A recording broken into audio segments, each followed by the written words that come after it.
민주통합당 대통령 후보 문재인.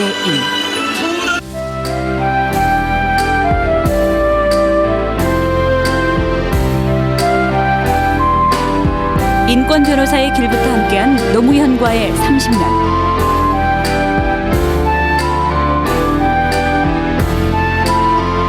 정권을 되찾아 뒤틀린 나라 바로 세우는 것입니다. 정권을 되찾아 두 분이 못다 이룬 듯 이어가는 것입니다. 여러분 맞습니까?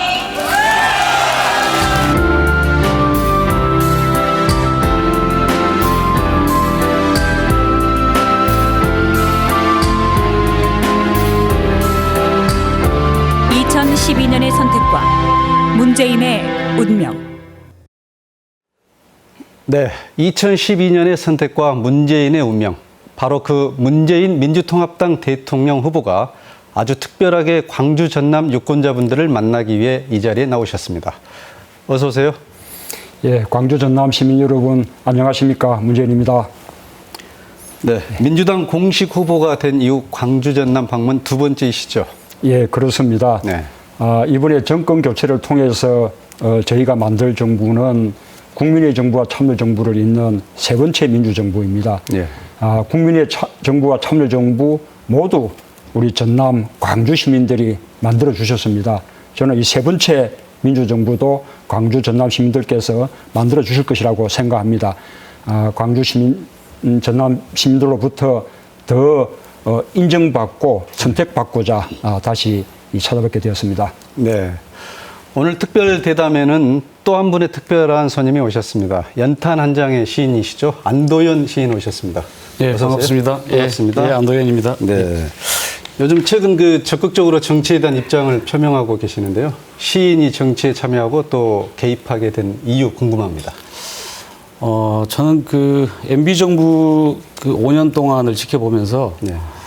거꾸로 가도 너무 거꾸로 가는 정권이다. 그래서 MB 정부의 역주행을 보면서 시를 쓴 사람으로서 굉장히 절망감을 느꼈고, 이렇게 새누리당에 빼앗긴 이 정권을 다시 이렇게 5년을 다시 찾아왔으면 좋겠다라는 그런 바람을 가지고 있는 국민의 또 한 사람입니다. 그리고, 정치라는 것이 굳이 꼭 정치만 하는 게 아니라고 생각을 합니다. 저도 시민의 한 사람으로서 새로운 세상을 만드는데 보탬이 된다면 일을 좀 해봐야 되겠다 이런 마음을 먹게 됐고요. 네. 그런데 제가 생각하는 이 정치를 과연 우리 문재인 후보가 이 정치에 대해서 답을 주실 수 있을지 아니면 어느 정도 자신이 있으신지 이런 것들이 궁금합니다.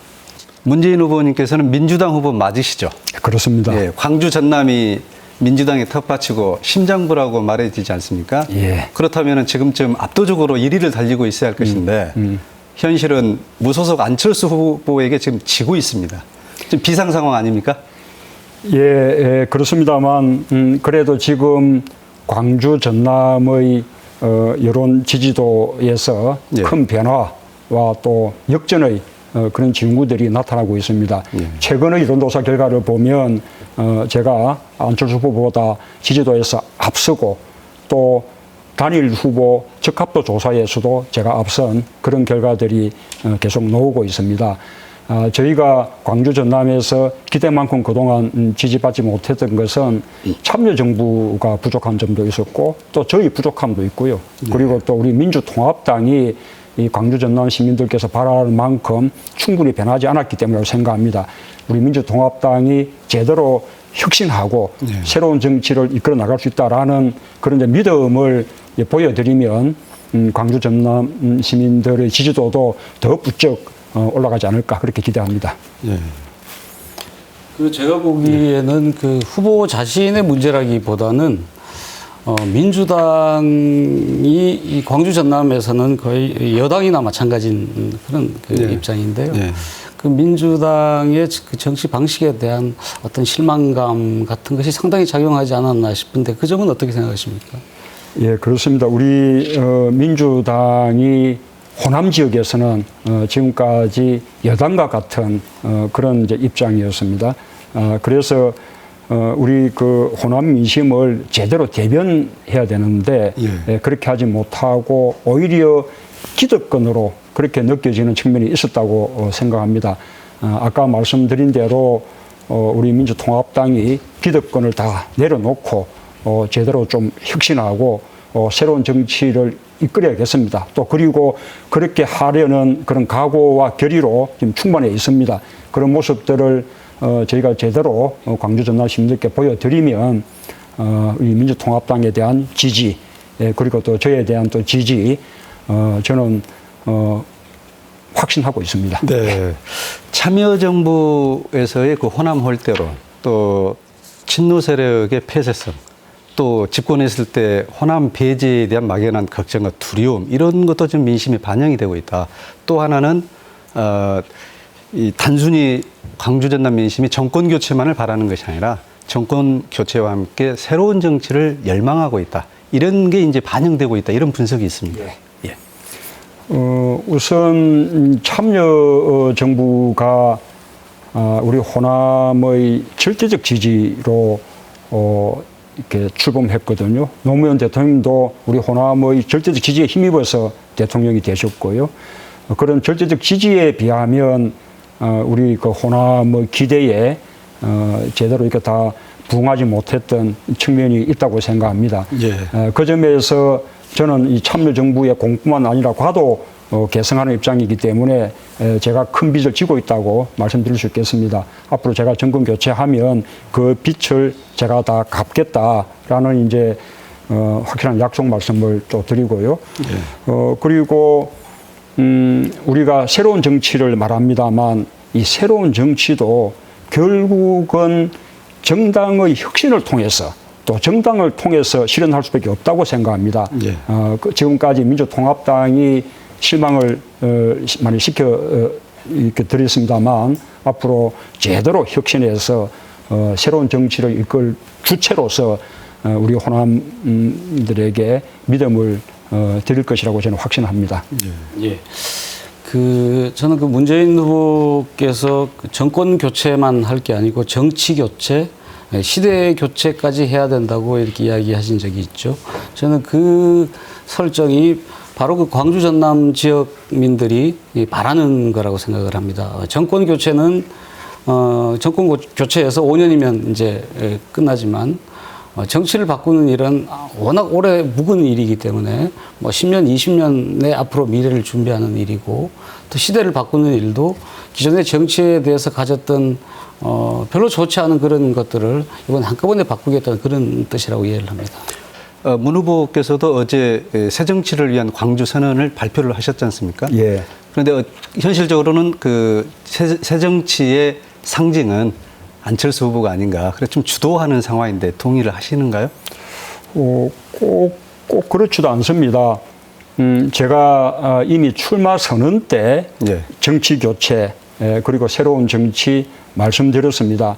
제가 민주통합당에 입당한 지 불과 몇 달인데 제가 민주통합당에서 후보로 선출된 것도 새로운 정치에 대한 그 희망을 저에게 걸어주신 그 덕분이라고 생각을 합니다. 안철수 후보도 지금 이 정당 바깥에서 새로운 정치를 찾고 있는 국민들의 어떤 희망을 대변하고 나섰기 때문에 새로운 정치를 주장하는 건 너무 당연하다고 생각합니다. 마침 저와 안철수 후보의 새로운 정치에 대한 이런 목소리들이 함께 이렇게 하고 있기 때문에 이번 이 대선이야말로 정말로 새로운 정치를 실현할 수 있는 좋은 계기가 아닌가 생각합니다. 저와 안철수 후보가 함께 이렇게 힘을 합친다면 정말 그 어려운 이렇게 정치 혁신, 새로운 정치 이번에 좀 제대로 만들어낼 수 있을 것이라고 그렇게 생각합니다. 새정치 광주선언 핵심 한마디로 말씀하시면 어떤 겁니까? 어제 발표하신 새정치 광주선언. 그렇습니다. 크게는 우리 정치에서의 기득권을 내려놓고 또 우리 민주통합당의 기득권을 내려놓자는 것입니다. 이 정치의 기득권은 우리 그 아주 고질적인 지역구도에서 비롯된 것이거든요. 그래서 이 지역구도를 좀 타파하기 위해서 이 권역별 정당 명부 비례대표제 이걸 하면서 지역구 의석수를 200석으로 줄이고 비례대표 의석수를 이렇게 100석으로 늘리는 그런 의석 조정을 하자는 것이었고요. 또 우리 민주통합당의 기득권 내려놓기는 그동안 우리 민주통합당이 국민들께 많은 실망을 드렸던 공천 문제, 공직 후보의 공천권, 국회의원뿐만 아니고 자치단체장 또 기초원에 이르기까지 이 공천권을 우리 국민들께 또 시민들께 돌려드리겠다라는 것이 그 광주 선언의 핵심이었습니다.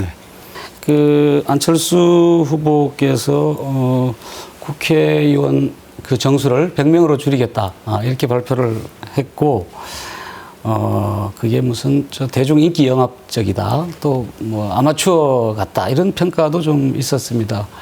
실제로 국회의원 수를 100명을 줄이면 광주 전남 국회의원 수는 저는 정치를 잘 모릅니다만 아마 지금보다 훨씬 많이 줄어들지 않을까 이렇게 생각이 되는데요.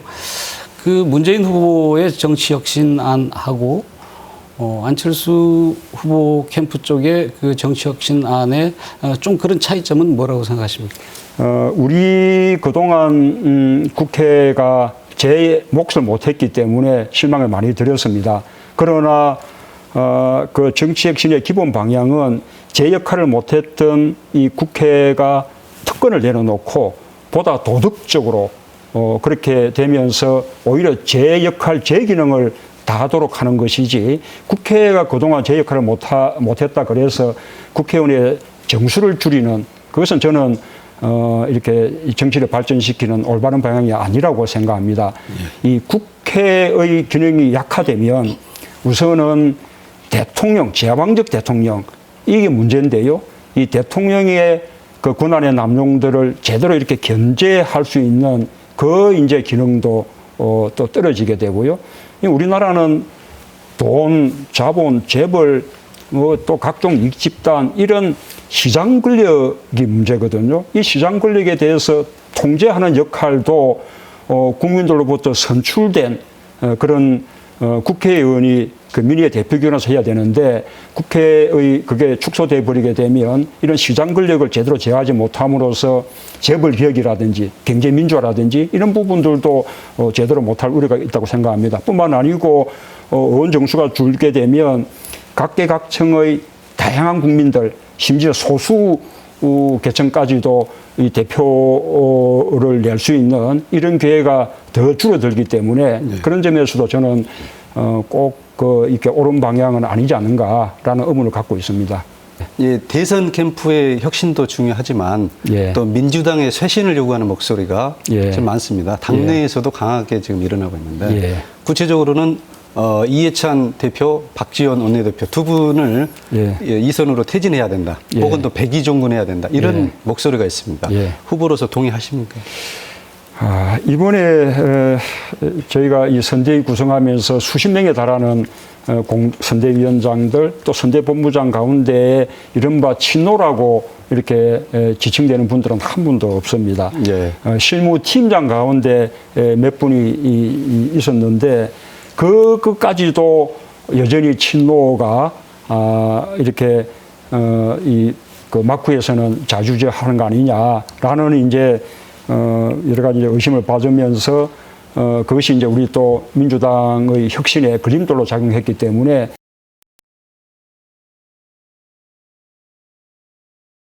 감사를 드리고요.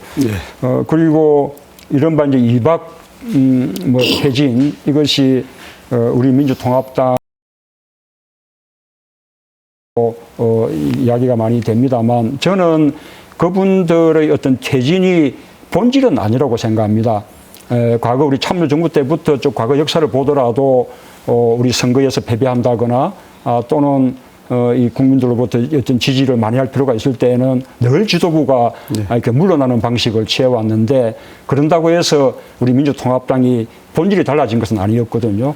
결국 이제 본질은 민주통합당의 당 체질, 당 문화를 제대로 이렇게 혁신하고 민주통합당이 가졌던 기득권을 다 내려놓고 그리고 공천권을 국민들, 시민들께 돌려드리고 이것이 본질이라 생각하고요. 그다음에 인적인 쇄신은 그렇게 당 자체를 바꿔 나가는 과정에서 자연스럽게 함께 이렇게 이렇게 소화될 문제가 아닌가 그렇게 생각합니다. 네.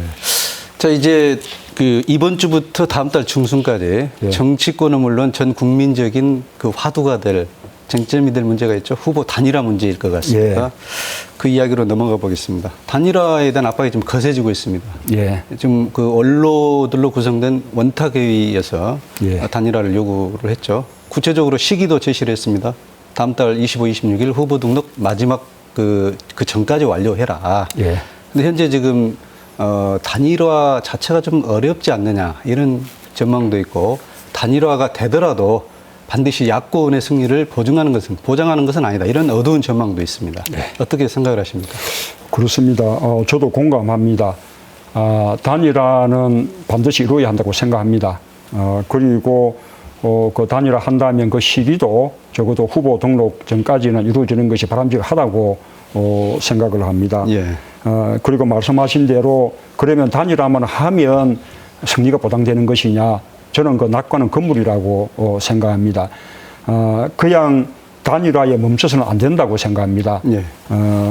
이 경쟁에서 또 선택된 후보가 이제 본선 후보가 되고 또 다른 쪽이 승복하는 이런 정도로는 충분하지 않고 앞으로 세력까지 함께 이렇게 통합하거나 연대해서 이 대선에서도 함께 지지를 호소를 하고 우리가 또 정권 교체 이후에 경제민주화 또 복지국가 그리고 정치 혁신 새로운 정치를 또 추진해 나가는 개혁도 함께 이렇게 세력을 합쳐서 추진해 나갈 것이다라는 믿음을 국민들께 드려야 한다고 생각을 합니다. 안철수 후보 개인이 아니라 안철수 후보를 지지하는 그 세력을 이제 인정하신다 그런 뜻이 또 되죠? 그렇습니다. 그 안철수 후보뿐만 아니라 안철수 후보를 지지하는 세력이야말로 아까 우리 정치의 혁신과 변화를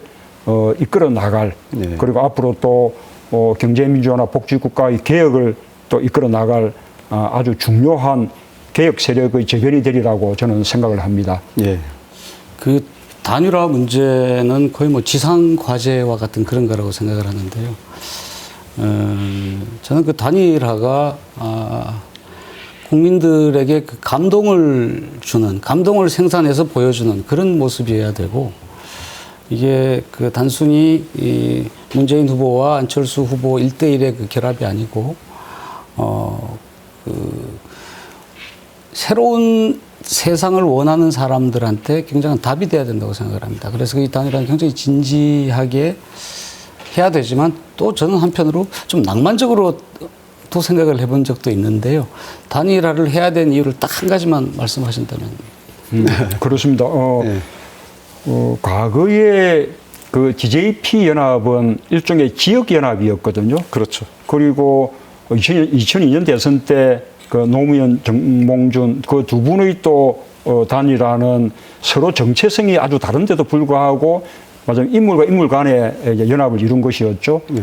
그러나 지금 이제 안철수 후보와 저와의 단일화는 지금 모든 정책이 꼭 같지는 않습니다만 그러나 함께 지향하는 가치가 같고 또 그 가치를 실현하기 위한 공약 방안들도 이렇게 공통되는 공유하는 부분들이 많습니다. 네. 저와 안철수 후보는 가치 연대를 할 수 있는 후보고요. 이 가치 연대를 통해서 이렇게 정치 혁신과 새로운 정치 또 아까 경제 민주화 복지국가 이룰 수 있는 하나의 이제 이 개혁 동력이 될 수 있기 때문에 이 단일화가 꼭 필요하다 그렇게 생각을 합니다. 네. 단일화와 관련해서 문재인 후보 그리고 민주당에서 안철수 후보 쪽을 너무 압박을 가한다 이런 시각이 있고요. 또 하나는 민주당 중심의 단일화를 주장을 하시는데 야권 단일 후보가 문재인 후보 본인이 아닐 수도 있다는 생각해 본 적이 있으신가요? 우선은 저희가 이 단일화가 꼭 필요하다라는 이제 당위론을 말씀드린 것이고요. 그러나 이제 단일화는 상대가 있는 일이기 때문에 우리 민주당이나 제가 일방적으로 요구한다거나 이렇게 독촉한다고 또 될 수 있는 일도 아니겠습니다. 상대 입장도 배려해야죠. 저는 기본적으로 이게 국민들의 여론이 이 단일화를 만들어 줄 것이라고 생각하고요. 국민 여론들이 좀 더 단일화를 요구하면서 그것이 단일화의 압박 요인으로 이렇게 이제 그 만들어질 때 단일화는 자연스럽게 되지 않을까 그렇게 생각합니다. 그리고 또 단일화가 또 이루어질 때까지는 저와 또 안철수 후보는 서로 또 경쟁해야 됩니다. 각각 자기의 장점을 이렇게 주장하는 것은 자연스러운 것이죠. 지금 저와 안철수 후보는 아주 좋은 경쟁을 하고 있다고 생각합니다. 서로 네거티브 전혀 하지 않고 있죠. 그러면서 저는 정당 후보가 정치 이 혁신을 위해서도 오히려 이렇게 더 바람직하다. 정권 교체라든지 정권 교체 이후의 계획을 위해서도 정당 후보가 더 낫다. 그렇게 당연히 주장하는 것이고요. 그리고 또 안철수 후보는 또 무소속 후보이기 때문에 무소속 후보가 오히려 강점이 있다. 새로운 정치를 더 잘할 수 있다. 뭐 이렇게 또 주장하면서 서로 경쟁하는 것. 이것은 저는 아주 자연스러운 일이라고 생각하고 있습니다. 이 12월 19일 대선을 앞두고 국민들 사이에 뭐 퇴근하고 이렇게 술자리랄지 어디 커피숍이랄지 뭐 점심 먹고 나서 사람들이 그 단일화에 대해서 서로 이야기한다는 자체가 이미 저는 그 상당한 승리를 이미 가지고 가고 있는 거라고 생각을 하고요. 그런데 그 이제 캠프는 그렇지 않습니다만 그 단일화의 방식 때문에 그 지지자들 사이에는 약간 신경전이 있는 것 같기도 합니다. 최근에 그 조국 교수, 서울대 그 조국 교수가 이런 제안을 했죠. 두 후보가 공개 토론을 하고, 그다음에 여론조사를 하고, 또 모바일 투표를 하자. 경선을 하자 이건데요. 그리고 또 TV 토론도 제안을 한 적이 있습니다. 이거에 대해서는 어떻게 생각하십니까? 예, 그렇습니다. 저는 아까 이 말씀드린 대로 단일화를 또 할 때까지 서로 단일화의 주역이 되기 위해서 경쟁하는 것은 저는 아주 자연스러운 일이라고 생각하거든요. 그래서 각각 자신의 장점을 내세우는 것에 대해서 우리 언론이 그것을 이렇게 날선 공방이다. 또 이 단일화에 대한 주도권 잡기 뭐 이렇게 다 또는 압박이다. 이렇게 이제 다루지 않았으면 좋겠다 생각하고요. 조국 교수가 제안한 대로 저와 안철수 후보는 정말 어떤 정치 혁신과 새로운 정치를 주장하고 있기 때문에 그것을 어떻게 이룰 것인가 그 방향과 방안들을 함께 또 논의하고 함께 손잡고 정치 혁신과 새로운 정치를 실현할 수 위한 하나의 방안으로 이렇게 단일화가 논의되는 것이 저는 가장 자연스럽다고 생각합니다. 그리고 또 그렇게 된다면 우리가 정치 혁신 뭐 이야기하지만 참 쉬운 일은 아니지 않습니까? 예. 정당 바꾸는 거 참 어려운 일인데요. 이렇게 저와 안철수 후보가 함께 손잡고 노력한다면 이번에야말로 제대로 정당도 혁신시키고 그다음에 새로운 정치도 만들어내고 할 수 있는 아주 좋은 계기가 되지 않을까 생각합니다. 네. 광주 전남 민심이 현재 조금은 안철수 후보로 쏠려 있는 것도 아마도 더 본선 경쟁력을 높이 산 것이 아닌가 이런 분석이 있습니다. 문 후보가 보시기에 안철수 후보하고 문 후보 자신하고 누가 더 본선 경쟁력이 있다고 생각을 하십니까? 아까 말씀하신 대로 최근의 여론조사에 의하면 우리 광주 전남에서도 네.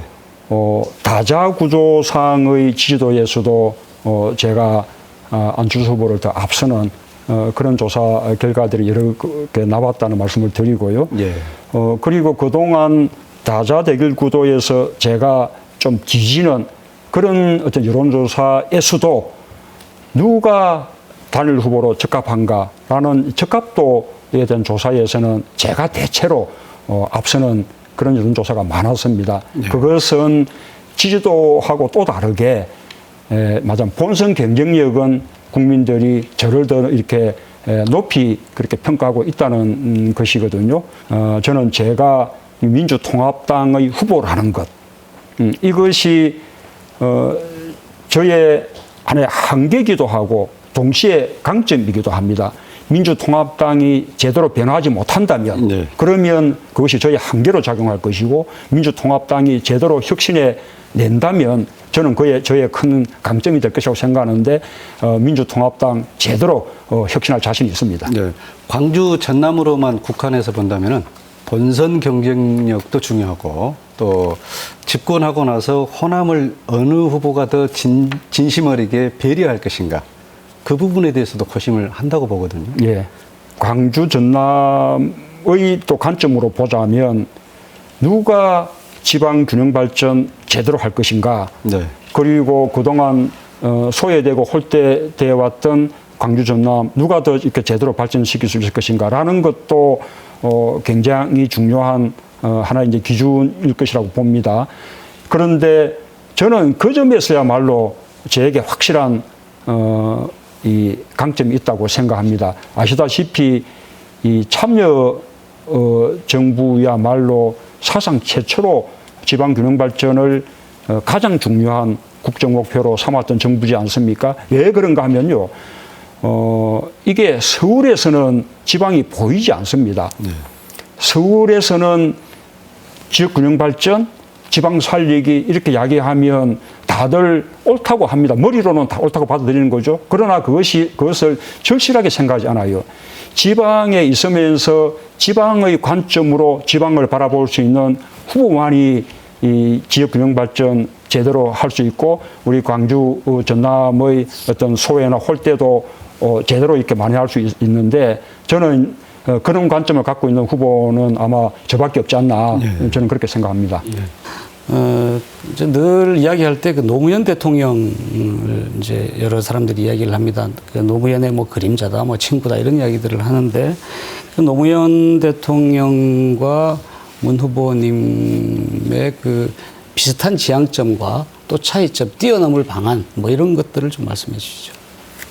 예. 노무현 대통령이 2002년 대선 때 출마할 때 그때의 시대 정신은 정치적 민주주의였습니다. 네. 그리고 노무현 대통령은 그 시대 정신에 충실하셨어요. 그런데 정치적 민주주의가 이렇게 제대로 이제 발전이 되면서 함께 이제는 사회 경제적 민주주의로 좀 더 이렇게 발전해 가야 된다라는 하나의 또 요구가 또 대두가 됐거든요. 참여정부가 아까 정치적 민주주의 면에서는 충실했지만 그 점에서는 부족한 점이 있었다고 생각합니다. 그것이 양극화라든지 비정규직에 대한 문제로 이렇게 나타나게 된 것이죠. 그래서 이제는 10년이 지난 지금은 이제 시대의 어떤 정신이 이제는 경제민주화, 복지국가 그렇게 이제 발전하지 않았습니까? 그 점에서 저와 노무현 대통령 사이에는 이 하나의 시대 정신에서 큰 차이가 있는 것이죠. 하나 더 이제 말씀드리면 노무현 대통령은 참여정부라는 국정 경험을 하지 못한 채 참여정부를 이끌어 오셨지 않습니까? 그래서 많은 공도 있었지만 또 부족한 점들도 없지 않았습니다. 그러나 저는 참여정부를 5년을 겪어봤거든요. 참여정부의 공도 겪었고 과도 겪었고요. 그래서 참여정부가 부족했던 부분조차도 이제는 더 훨씬 잘할 수 있는 그런 이제 성찰을 하게 됐고 능력을 갖추었다고 그렇게 감히 생각을 합니다. 네. 문재인 민주당 대통령 후보가 방송에선 처음으로 MBC와 단독 대담을 갖고 있습니다.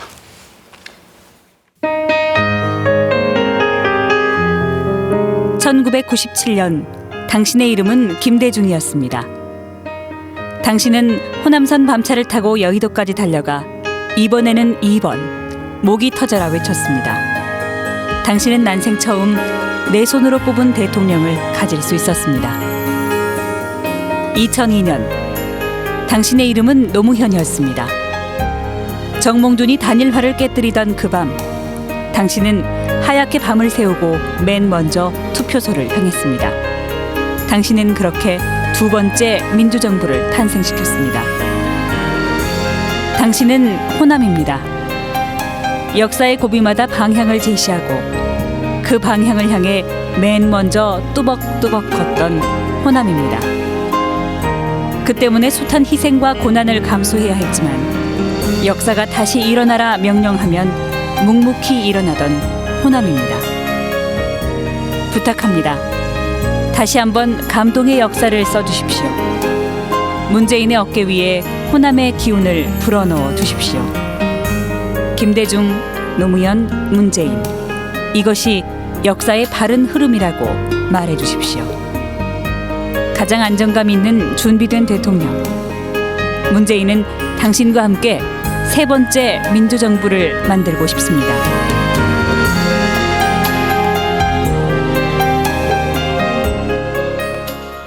문재인 후보께서 지역민들에게 보내는 편지군요. 예, 그렇습니다. 대선 후보가 보내는 가을의 편지. 시인께서는 어떻게 읽으셨습니까? 예. 저는 그 문재인 후보를 뵐 때마다 너무 잘생기셔가지고 아, 그래요? 특히 그 눈빛의 진정성 때문에 금방 그 편지에서 호소한 내용들이 눈빛하고 섞여서 굉장히 감동을 줄 거라고 생각을 합니다. 특히 그 우리 문재인 후보는 어린아이들을 만날 때 아주 그 거의 어린아이가 되는 모습들이 있거든요. 그 진정성, 그 진심, 이게 그 편지의 내용 속에 닫혀 있다고 생각합니다. 간단히 한 말씀 하실까요? 감사합니다. 우리 그 호남은 국민의 정부와 이 참여정부를 만든 지역이시거든요. 예. 민주정부 10년을 우리 호남이 만들었습니다. 그래서 이번 선거는 이 단순한 정권 교체가 아니라 다시 그 민주정부 10년을 잇는 세 번째 민주정부를 만드는 것입니다. 이 세 번째 민주정부 호남의 정신으로 만들어야 한다고 생각합니다. 제가 호남의 정신이 만드는 세 번째 민주정부의 주역이 되고 싶다. 네.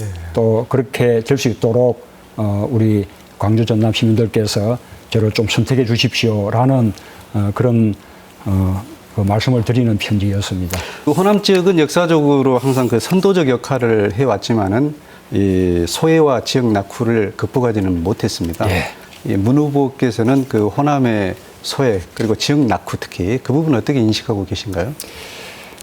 이 호남의 낙후는 이 세 가지 아주 근본 어떤 이유들이 중첩되어 있습니다. 네. 첫째로는 그동안 우리 이 박정희 대통령 이후 역대 그 새누리당 그 정권이 수도권 중심의 성장 전략을 취해왔거든요. 예. 그래서 호남은 또 지방으로서 낙후되어 왔죠.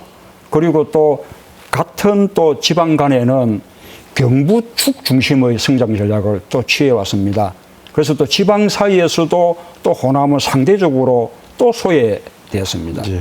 그리고 또 도시 중심의 또 성장 전략 취해왔지 않습니까? 그래서 또 농촌은 또 낙후됐는데 호남 또 대부분이 또 농촌이지 않습니까?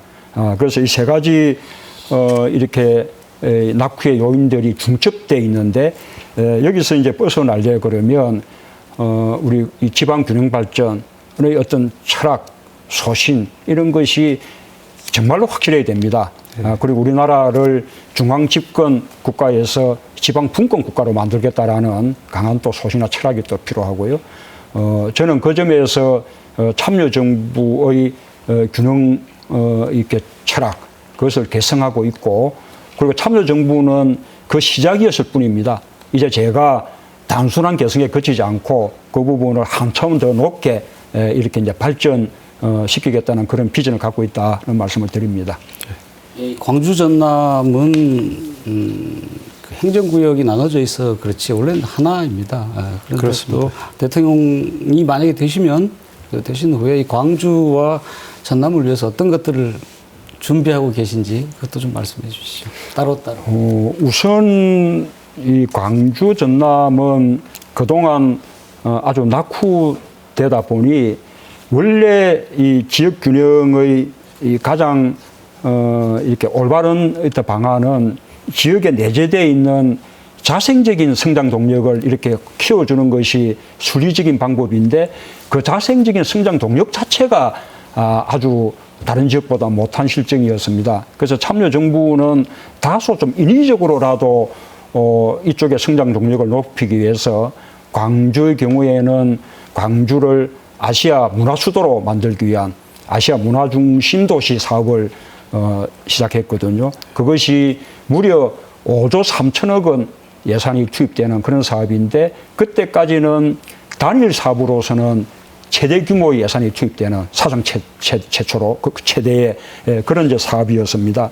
이게 이명박 정부 들어서 완전히 지지부진이 표류하고 있죠.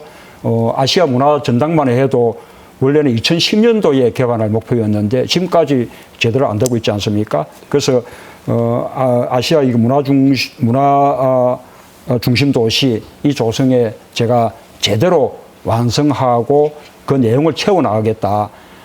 단순히 시설만 또 건물만 만드는 것이 다가 아닙니다.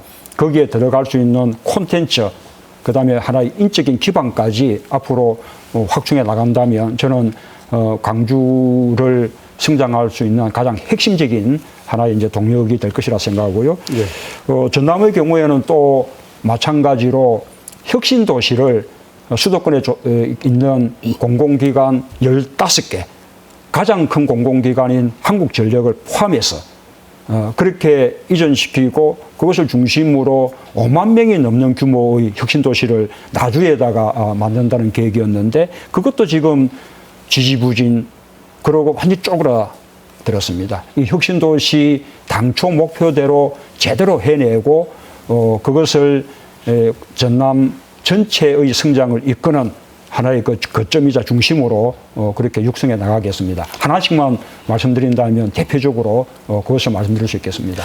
네, 좋은 구상 이야기해 주셨는데요.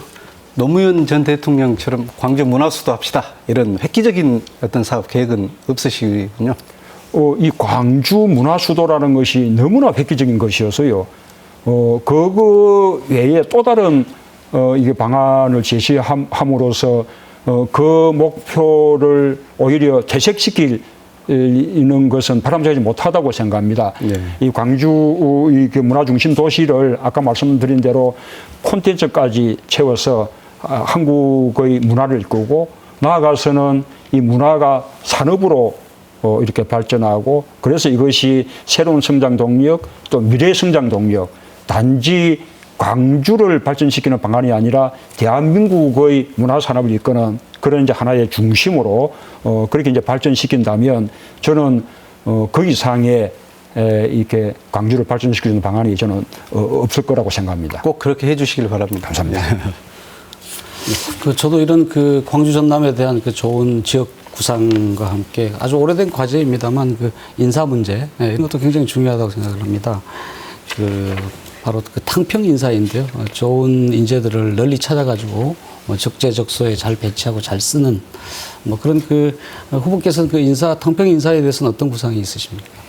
그렇습니다. 이게 이 탕평 인사 이것이 우리나라에서 특히 중요한 것은 아직 우리 그 정치가 아주 강고한 그 지역 구도에서 벗어나지 못하고 있기 때문에 지역 간의 균형을 이루는 이 탕평 인사 정말 중요하다고 생각합니다. 이 기억하실지 모르겠는데 국민의 정부 때는 중앙인사위원회를 만들어서 이 고위공직자 인사를 좀 관장하도록 했고요. 참여정부는 중앙인사위원회 권한을 더 키워서 아예 행정부의 인사를 중앙인사위원회로 일원화했습니다. 네. 그때 중앙인사위원회가 이렇게 내걸었던 우리의 그 인사 정책의 가장 중요한 목표가 지역 간의 균형 인사였거든요. 그래서 중앙인사위원회가 정기적으로 얼마나 지역 균형에 충실한 인사가 되고 있는지 고위공직자 예를 들면 상급 이상 공무원 가운데 이 지역별 분포를 늘 이제 발표하고 또 승진 인사가 있을 때에도 승진 대상인 모집단의 지역별 분포는 어땠고 그 가운데 실제로 승진이 이루어진 지역별 분포는 어땠는지 이런 것을 주기적으로 공표를 해봤습니다. 이런 것이 지역 균형 인사를 그래도 좀 충분치 못할지는 몰라도 어느 정도는 이룰 수 있는 하나의 그 시스템으로 작용을 했는데 이명박 정부 들어서 중앙인사위원회를 없앴습니다. 행안부하고 통합을 해버렸죠. 그러면서 지역균형인사라는 이 목표 자체가 실종이 되어버렸습니다. 아시는 바와 같이 아주 지역 편중 인사가 극심해졌죠. 저는 정권 교체를 하게 되면 또 대통령이 되면 이 지역 균형 인사를 우리 인사 정책의 가장 중요한 목표로 그렇게 설정하겠습니다. 그래서 아까 말씀드린 대로 지역 균형 인사가 얼마나 되고 있는지 인사에서의 균형 지수 이런 것을 늘 그렇게 공개함으로써 인사가 지역 균형에서 멀어지는 일이 없도록 제가 시스템으로 확실하게 보장을 하겠습니다.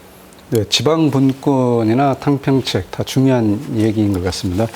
그런데 이 후보자와 지역민의 광주 전남 지역 우리 유권자분들과의 그 친밀도는 좀 떨어지는 것이 아닌가 그런 지적이 있습니다.